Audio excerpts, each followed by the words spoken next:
Ladies and gentlemen, good evening and welcome to this event tonight where we, first of all, let's introduce ourselves. I'm Colonel Salvatore Ferrara, Italian Air Force Defense Attaché at the Embassy of Italy in Kuwait.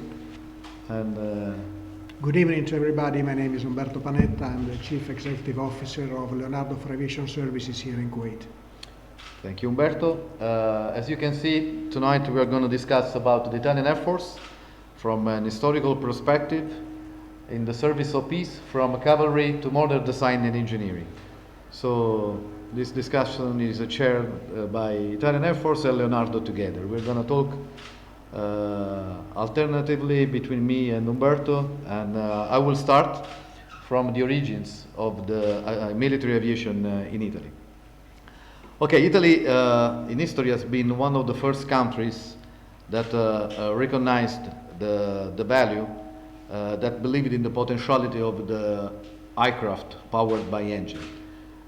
In 1903, when the Wright brothers made the first experiment of flight with the flyer in the United States, they just flew for a few hundred meters, and but this single event, had a very big echo in Europe. And so the Wright brothers were invited to Europe, to France and to Italy. And in 1909, Wilbur Wright came to Rome in one of the oldest airfields in Italy for a flight demonstration.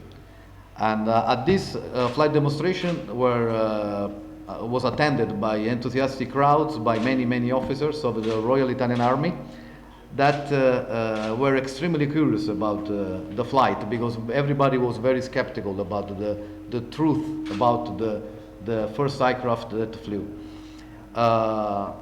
But especially the officers from the Royal Italian Army, they predicted the great value that the aircraft could have had in the warfare environment. A very particular thing of this period is that most of the pilots in Italy at the time came from the cavalry.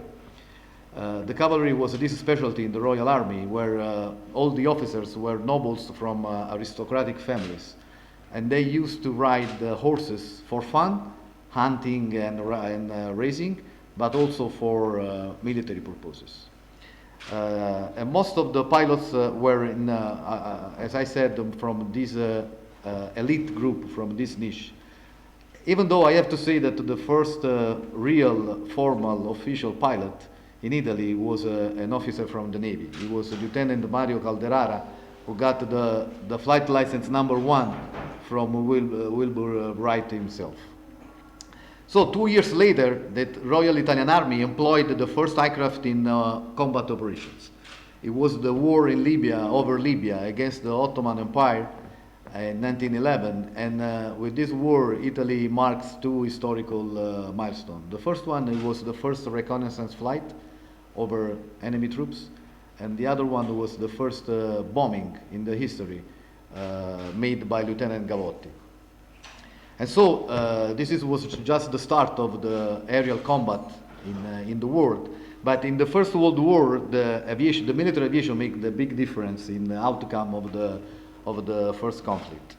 And many pilots at that time were considered real national heroes. One of these heroes was a very famous Italian poet, Gabriele D'Annunzio, who can be considered, he was a poet, he was an officer, he was a pilot himself. And he can be considered the author of the first psychological operation in the history of war, because he dropped thousands of leaflets over Vienna with the Italian flag and with the writing asking the Austrian to surrender and to seek for peace. Another very famous ace, to be an ace, I just want to remember, you have to get at least 5 victories. 5 kills. So one of the most important aces in the history of the Italian Air Force is Major Francesco Baracca. He was very famous at the time, and he totalized 34 victories. Unfortunately, on May 1918, he was shot down by the artillery, and he died. A few years later, his mother, Countess Paolina, she met a very young mechanical engineer in Italy, and she offered him the prancing horse and asked him to put the prancing horse on these new racing cars that he was building. And the name of this young engineer was Enzo Ferrari at the time. So the only thing, he made just a few tweaks. He raised the tail and he put the prancing horse on a yellow background, which was the color of Modena at the time, where Maranello factory is. Well, the great potential of the air power was also theorized by another very famous Italian. He was a general from the Italian army. His name was Giulio Douai, and he wrote the first book about the air domain, which is the necessity to get air superiority and air supremacy that even today is very important and key for modern conflict. This book today is actually read and studied in most of the military colleges across the world. And this is the book that led the spin-off of the Air Force from the Army. So on the 28th of March of 1923, the Royal Army Aviation became the Italian Royal Air Force. So next year in March on 28th, we are going to celebrate the 100 years of history of the Royal Air Force. And this concludes my first part of the intervention. Over to you, my friend. Thank you, Salvatore. Thank you. What should I say? I would like to talk about the same period Colonel Ferrara just mentioned from the industrial point of view. So, as he said, 1903, the first flight of the Wright brothers in the US. 1909, the first flight in Italy of the Wright brothers, where they were starting promoting the aircraft as the top innovation in the world at that time. Consider that at the beginning of the last century, aviation brought the same level of innovation that nowadays internet of digitalization brought to our lives. From the industrial point of view, immediately Italian industry understood the potential of this new machine, the aircraft, in changing the life of people at every level, including, as Salvatore mentioned, on the warfare side. And even if the first flight took place in Rome in 1909, actually the first factories were in the north of Italy, so Piedmont and Lombardia region were actually the cradle of the aviation industry, where the engineers started thinking about how to develop in Italy aircraft and how to use aircraft to develop a brand new branch of industry which didn't exist before. What is important to highlight is that aviation was bringing a new, how can I say, new blood, not only into industry, but also into the cultural environment in Italy, considering that we are here at the book fair. It is worth probably to mention what happened and the link between the cultural paradigm of that period and industry. I'm talking about the futurism in Italy because the aircraft, further of being a piece of engineering design and a piece of the engineering technology, became also the symbol of speed, innovation, dynamism, which were exactly the three key words of the manifesto of the futurists. That's the reason why there was a cross-fertilization between the cultural effect and the industrial effect.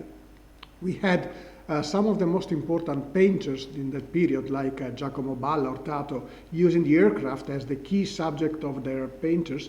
And we also had designers of aircraft, which were taking from those painters inspiration to design the shape of the new aircraft.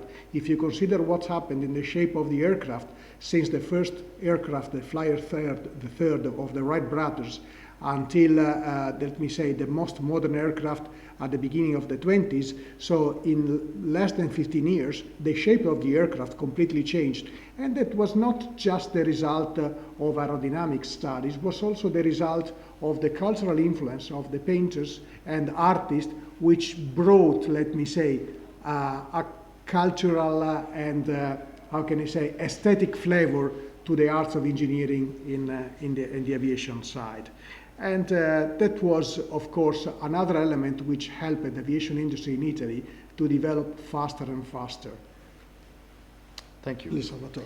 Yeah, and talking about performance of the aircraft, I have to say that the technological progress in the Air Force has always been a distinctive peculiarity of the Air Force.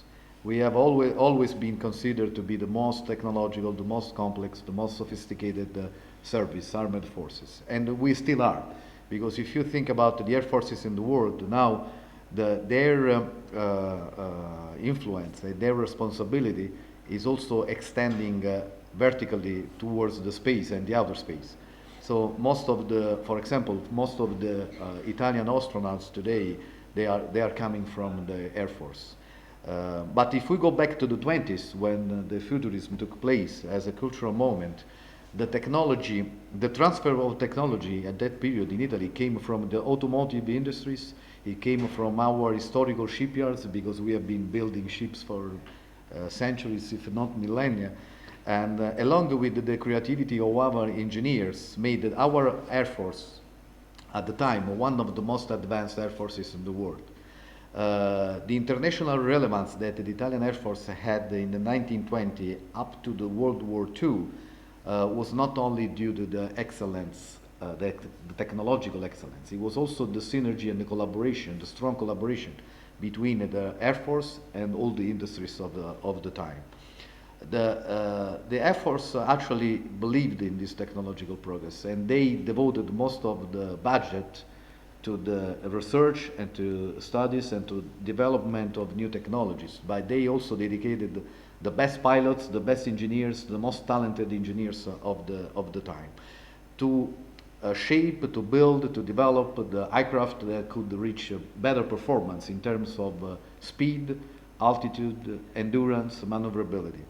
So at that time, in those years between 20s and 30s, the Italian Air Force attended so many well-known international competitions, like, for example, the world-famous Schneider Trophy or Schneider Cup, and they won so many records, so many titles. The only country that could compete at the time with Italy was the United Kingdom. They almost shared half of the records. Many records were conquered. For example, the MC-72, which is the red aircraft over there, it was the fastest seaplane at the time, the Mike Charlie 72. Another aircraft, the Caproni 161, got the record in altitude, and not as a propeller aircraft. And as a propeller aircraft, that record is still there. After 90 years, has never been beat. But another very important sign of the technological progress in the Italian Air Force was also brought to the world attention by the Atlantic cruises. We had two major cruises, one in 1930 from Italy to Brazil, and the other one in 1933 from Italy to New York, Chicago, in the United States. The second one was the celebration of the 10th birthday of the Royal Air Force in 1933. So the first cruise took off with the 12 CI Marchetti S-55A from Orbetello, which is a lagoon in Tuscany, and they landed after 29 days and more than 10,000 kilometers. They landed in Rio de Janeiro in Brazil, among enthusiastic crowds, astonished crowds, because most of these people have never seen an aircraft before. The second and more famous cruise was the one that took off from Orbetello Lagoon on 1st of July of 1933, and they landed on Lake Michigan in 15th of July 1933 in Chicago. Chicago at the time in 1933 was the location of the Universal Expo, and so seeing these 25 CI Marchetti coming from Italy at the time was something really incredible. And Balbo, General Balbo, and all his crew were taken along one of the main avenues in Chicago, among thousands of people that were waving at this Italian team coming from across the ocean. And after this event, that avenue was named Balbo Avenue, and in Chicago, Balbo Avenue is still there. When they came back from the cruise, Balbo and his crew were treated as national heroes, because the world saw at the time that Italy was able to do something that no other country at the time could achieve. And they paved the way also to the civilian commercial flights, because if you think that the first flight commercial across the ocean took place in 1939 from New York to Paris, from United States to France, and it was taken by Pan Am, so 6 years after the military flights of Italian Air Force. In another thing very important of the time, in 1935 we established also an experimental center. It was called the Superior Department of Studies and Experiences. It was in Guidonia, near Rome, where aeronautical researches were accomplished by scientists and engineers. And in this location, we had one of the first wind tunnels in the history of aeronautic industries. And we had also a huge hydrodynamic pool where they could actually test the takeoff and landing run of seaplanes. At the time, it was one of the most advanced experimental centers in the world. So just to say that in those years, the technological research and development of aircraft led all the industrial sector in Italy. Absolutely. Thank you, Salvatore. As Colonel Ferrara said, in the period between the two World War I and World War II, industry was spurred in research, technology, and innovation by the Air Force of competitions, as we said. The aircraft, the aircraft for records. As Salvatore said, the Macchi MC-72 is still the aircraft who holds the record for speed for a seaplane in the world, and it was, of course, achieved almost 8 years ago. It is worth to say that in that period, most of the initiatives for records in terms of speed, in terms of distance, endurance, and altitude were actually managed by companies which later merged into single entities who now belongs to Leonardo Aircraft Division. I'm talking about Macchi, I'm talking about CI Marchetti, and all the other companies. But we will talk later about what's happened in the last 40 years about the consolidation of industry. Going back to that period, what it is worth to mention is that establishing new records spurred by the newly established Royal Italian Air Force as a separate entity from previously from the previous army, as an air corps of the army, of course allowed the Air Force, the newly born Air Force, and industry to joint their effort, to joint ideas, to joint know-how and technology to develop together. So an actual and fruitful collaboration between the Royal Italian Air Force and Italian industry started the development, achieving actual records which are also mentioned in some of the books you can find on our exhibitions here. Going back to the, let me say, more probably romantic and cultural element. As you can see, in that period, the artists also left their landmark in aviation. Why? Because all the aircraft who scored their records, all the aircraft built in Italy who took part to the Schneider Cup and the competition were painted in red. So red became the color of speed, the color of dynamism. And that became, let me say, a standard in Italy, because every time you use the color of red, like the Ferrari, for instance, Ducati, red became, since that time, the color of the most, let me say, most powerful innovation, speed, velocity, dynamism. And so that's another element which, let me say, was the contamination from the cultural point, the cultural aspect into the engineering aspect, which is probably worth to mention. If I can still speculate a little bit about what he mentioned about the records.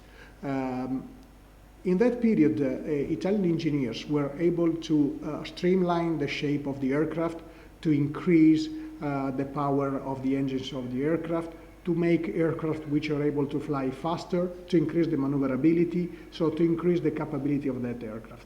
The same happened to our main competitor in that period, so Britain, where also in that period the aviation industry in Britain was using the competition like the Schneider Cup to improve the engineering product of their aircraft.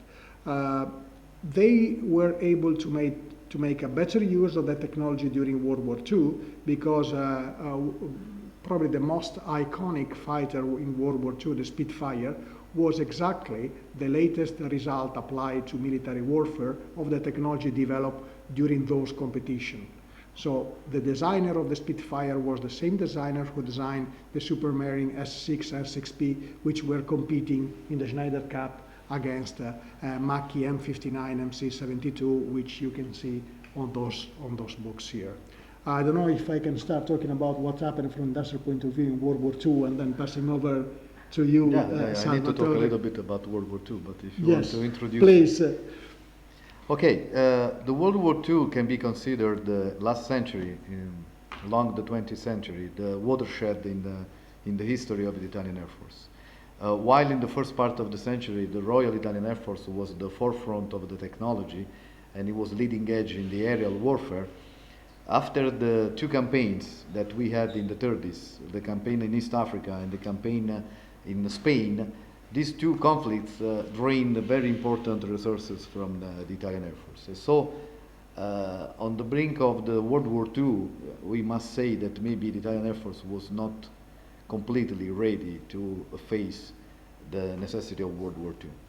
In July 1939, when the World War II broke up, the Regia Aeronautica was a splendid armored forces full of records, still full of records. On the paper, we had the 33 world records as number one. Number two was Germany with 15. Number three, France with 12. Then United States 11. USSR with the 7. Japan 3. United Kingdom 2. And Czechoslovakia 1. So when the war broke up, on the paper we had more than 3,000 aircraft, 3,300. But as a matter of fact, only 2,000 were operational. And their effectiveness was hampered by the fact that some of the industries at the time had very obsolete production methods. They were not able to keep up with the battle rhythm of the war. And so the ultimate sacrifice of hundreds of aviators was not able to overcome the lack of a mass production of aircraft. So the Italian aircraft at the end were outnumbered in quantity and quality from the Allies. And also the industrialization, during the Second World War, the industrialization of some very performing aircraft came just very at the end, towards the end of the conflict, and was not able to overcome, to face the most modern and most performing Allied aircraft.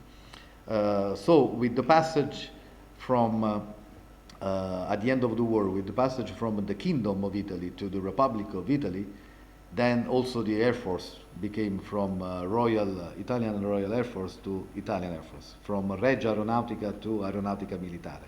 And it is a completely change in the ways of conducting business in the modus operandi of the Air Force. So now you can go a little bit further on the industrial side. Yeah, as Colonel Ferrara said, what happened from the industrial side at the beginning of World War II? We were able to develop excellent aircraft in terms of achieving world records for speed, endurance, but actually we weren't able to transfer the know-how and the technology we achieved into the military warfare. So transforming a fast, an aircraft able to reach the fastest speed into a very good fighter. Reasons were manifold, let me say. First of all, because from the political point of view, initially Italy didn't want to join World War II because, as Salvatore said, World War II broke up in Europe between July and September 1939. Actually, Italy joined World War II almost one year later, on June 1940. And when Italy joined war, the political leadership of that time, they thought that war would have been a very quick war, so a short-term war, and so they didn't think it was worth to invest in equipping the armed forces with modern equipment, in our case modern aircraft, because the war wouldn't have lasted for for years, but for months. On the other side, there were too many industries in Italy competing each other to develop new products, which means that the relationship with the Royal Italian Air Force was not one-to-one with one single or two, three single industrial entities, but one to many single industrial entities. So it was even impossible to concentrate the investments into one or two single projects, but the investment, which were even pretty scarce, were, let me say, spread across a multitude of different products where no one actually reached the level of readiness which was required by the time. And this led, after the war and after the shift from the kingdom to the republic in Italy, to a brand new paradigm in terms of Italian industry. So most of the privately owned independent industry were actually acquired by the state, or at least controlled by the state, in order to lead them towards a consolidation program which lasted for 40 to 45 years, in order to reduce the number of players, to concentrate the investment in technology, know-how, and industrial capability, which was one of the points of weakness in Italy during World War II, as Colonel Ferrara mentioned, in order to, let me say, shape the future of the aviation industry in Italy and to allow what the aviation industry in Italy is today, where we have one big champion, national champion, which is Leonardo, which is actually the result of this long process of consolidation,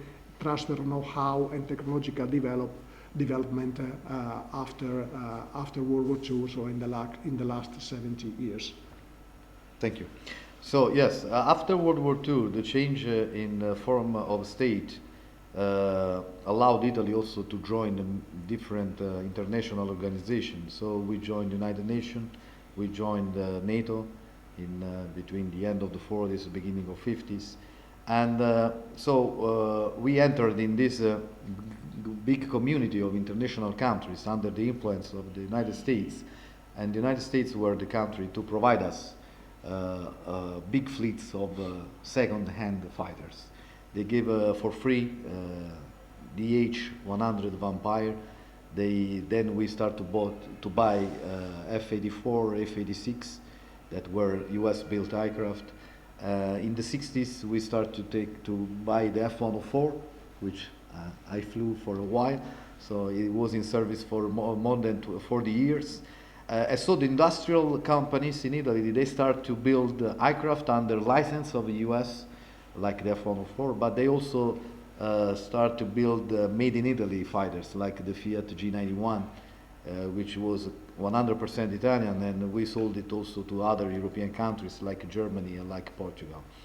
But this is only about the, let's say, the warfare side of the Air Force. Actually, in these years, there was also a shift in the cultural mindset, because Italy started to participate to international peace missions.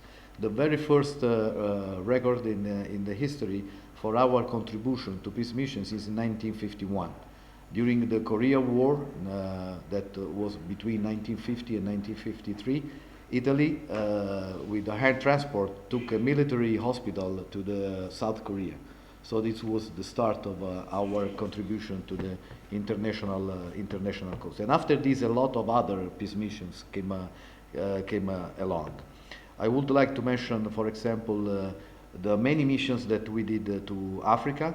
We were inside the ONUC, where unfortunately we had also 2 flight accidents, and also one of the aircraft of the 46th Air Brigade in Congo, the fallen of Kindu in 1961. We had we had 22 people.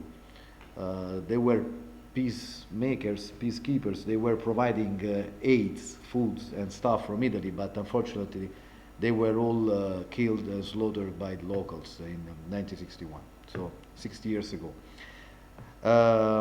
In the 70s, we start to also to participate as Italian Air Force to the effort to constitute this interposition force in Lebanon, UNIFIL.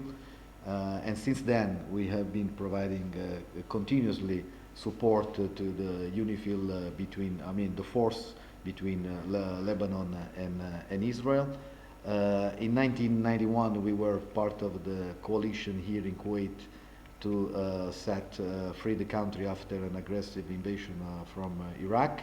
And I would like to remember that on the very first day of war, one of the Italian tornadoes was shot down by the Iraqi ground-based defense, and Major Bellini and Capitan Corciolone were kept captive and prisoner of war for many months before the liberation. During the 90s, we started to participate to a long series of peace missions. We were in Somalia, 94, we were in Mozambique, in Albania, we were in the Balkans, we were in Timor East, we have been in Pakistan in 1998 for the earthquake. We have been in Southeast Asia in 2004 for the tsunami. In the same year, we have been to New Orleans for the Katrina storm. We have been in Sudan, and also for the Darfur, and in Congo for the democratic election. So we supported also Haiti in 2010 for the earthquake, as well as in Nepal in 2015. So very big variety of peace operations that Italian Air Force has conducted in the last period. But the very last one, which I took part personally, was last year here.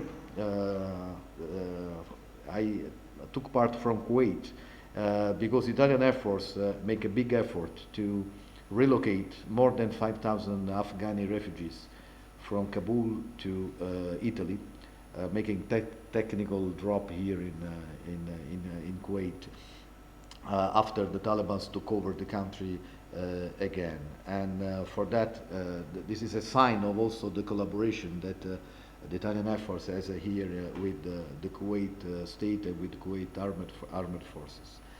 So finally, after this excursus of more than 100 years of Italian Air Force history and industrial companies, we have seen that, as you can see there, the Italian Air Force started the origins from the cavalry, from the knights and the army officers, and the struggles of World War I, and ended up today, as we might say, thanks also to Leonardo, one of the most advanced air forces in the world in terms of fleet, in terms of fighters, in terms of trainers, in terms of transport aircraft, and in terms of helicopters. We are leading edge I mean, compared to other air forces, we can say that we have some of the most advanced aerial vectors. And now more and more the operations are no more only a full spectrum operation, high conflict operation, but we are our missions steered a little bit more towards those parts of the world, those people that need our support in order to make peace, to maintain peace, and to get relief from natural disasters, from emergencies, and to help people that are in deep need. So I would end up saying that the spirit of the aviators in Italy is always the same. It's heroic, it's courageous, it's selfless, and it's dedicated to others. Thank you very much. Thank you very much.